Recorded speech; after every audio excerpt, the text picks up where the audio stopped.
Hello viewers, मैं लोकेश अग्रवाल आपका world vision hub channel में आपका स्वागत करता हूं।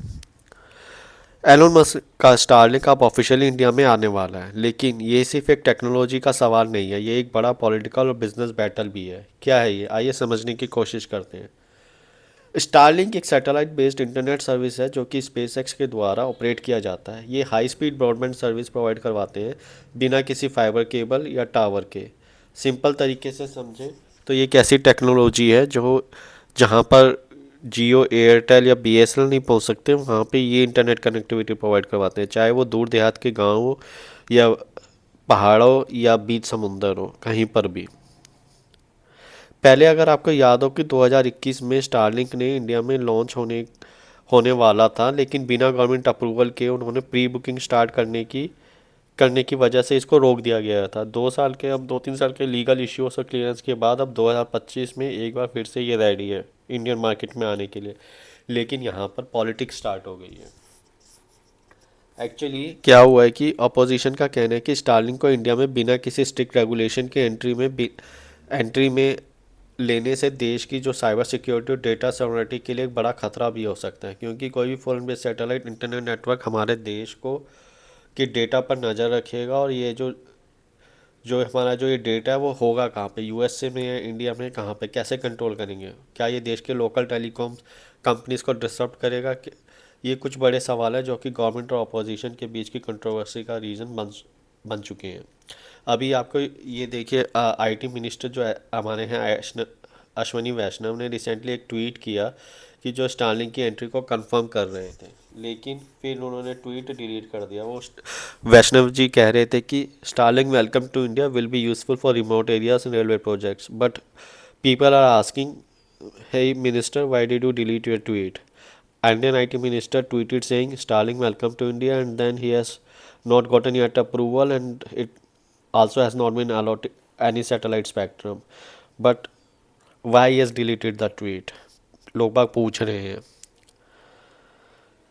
तो एक्चुअली हो सकता है कि ये जो ट्वीट जो डिलीट की है वो हो सकता है कि कुछ स्पेसिफिक रीज़न की वजह से, क्योंकि अप्रूवल मिला नहीं है और आप कैसे कोई कंफर्मेशन दे सकता है, तो इसीलिए उन्हें डिलीट करना पड़ा होगा।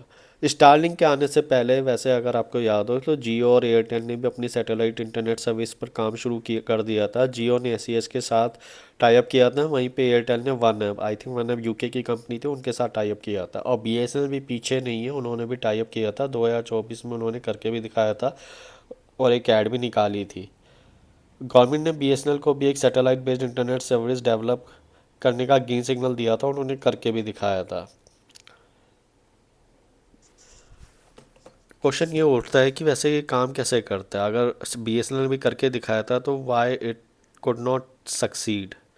एक्चुअली सी, ये आप ये देखिए, जो स्टारलिंक है वो एक्चुअली एलोन मस्क ने have launched around more than 7,000 satellites in low earth orbit, जो लो अर्थ ऑर्बिट है वो अर्थ से 550 किलोमीटर की दूरी पे है। वहीं पे जियो सिंक्रोनस सैटेलाइट वो काफ़ी हज़ारों किलोमीटर दूरी पे है। अगर जियो सिंक्रोनस सैटेलाइट से हम ऐसी कोई भी सर्विसेज लेते हैं, इंटरनेट सर्विसेज, तो उसमें लेटेंसी बहुत ही ज़्यादा होती है। आप यहीं पे देखिए, जो मिली सेकेंड जो लेटेंसी जो आ रही है जियो सिंक्रोनस की, वो कितनी कितनी ज़्यादा है। और वहीं पे स्टारलिंक की अगर आप देखोगे तो राउंड ट्रिप्स वो अराउंड 10 और 20 के बीच में ही है। तो जो लेटेंसी है वो फ्रॉम लो अर्थ ऑर्बिट वो काफ़ी कम रहती है, जिसके कारण स्पीड अच्छी रहती है।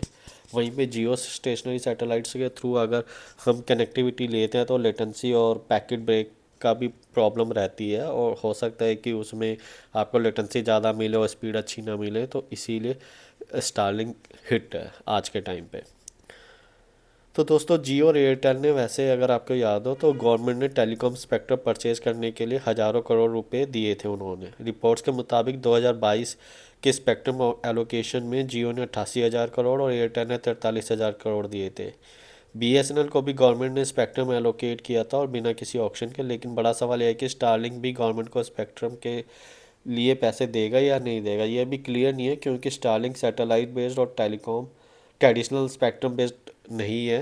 लेकिन अगर गवर्नमेंट सैटेलाइट इंटरनेट के लिए अलग स्पेक्ट्रम फी लगाती है तो स्टारलिंक को भी पैसे देने पड़ सकते हैं। आज स्टारलिंक क्या है, वो दुनिया के 60+ देशों में सर्विसेज अपनी प्रोवाइड करवाता है। और उनके लिए एक गेम चेंजर साबित भी हुआ है, चाहे वो यूएसए हो, UK, Germany, Canada, Australia, Japan जैसे बड़े देश में ये चल रहा है, और अब अफ्रीका और मिडिल ईस्ट में भी ये एक्सपेंड हो रहा है। और जियो ने भी अपना जैसे मैंने बताया, जियो और एयरटेल ने भी स्पेस एक्स के साथ अब हाथ मिलाया, और जियो ने एक मीडिया रिलीज के थ्रू उन्होंने बताया कि Jio platform announced an agreement with SpaceX to offer satellite Starlink broadband internet service to its customers in India. So they have already signed an agreement, and same agreement has been signed by the Airtel also.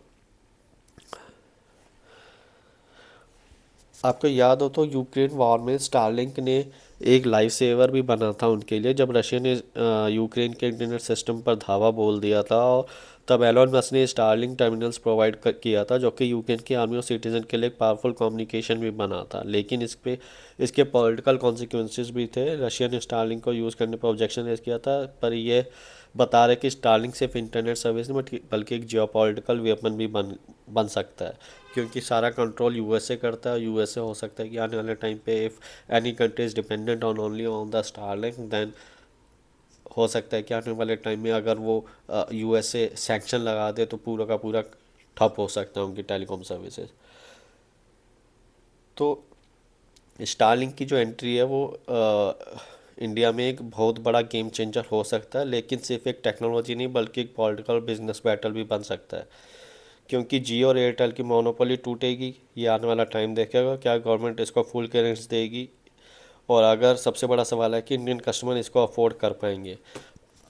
अगर हम किसी country का reference ले तो let's take a reference of the Bhutan, where they have already launch the services. If अगर हम उनकी देखें कि उनके वहाँ पे क्या प्लान चल रहा है, तो स्टारलिंक जो भूटान में जो स्टारलिंक का जो प्लान है वो residential plan 3000 rupees per month के, जहाँ पे स्पीड 23 Mbps से 100 Mbps। वहीं पे ही जो स्टैंडर्ड रेजिडेंशियल प्लान है 4200 रुपये। अगर इंडिया में लॉन्च होता है तो आने वाला टाइम बताएगा, पर लगभग इतने के आसपास ही इनका प्लान का रेट रहने वाला है। पर लेकिन वहीं पे अगर हम अपनी ब्रॉडबैंड सर्विसेज, चाहे वो फाइबर ऑप्टिक्स के थ्रू ही क्यों ना आ रही हो, पर लेकिन इतना महंगा तो आई थिंक कोई नहीं देगा। Even what we are paying around 500 to 1000 rupees हमें अच्छी स्पीड मिल जाती है। तो I think it will be a tough for Starlink अपने पैर जमाने के लिए। हो सकता है स्टारलिंक को थोड़ी सी कशमकश करनी पड़े, पर ये आने वाला टाइम ही बताएगा कि कैसा क्या रहता है। तो दोस्तों, आपको क्या लगता है कि स्टारलिंक इंडिया के लिए अच्छा होगा या लोकल टेलीकॉम इंडस्ट्री के लिए एक बड़ा थ्रेट बनेगा?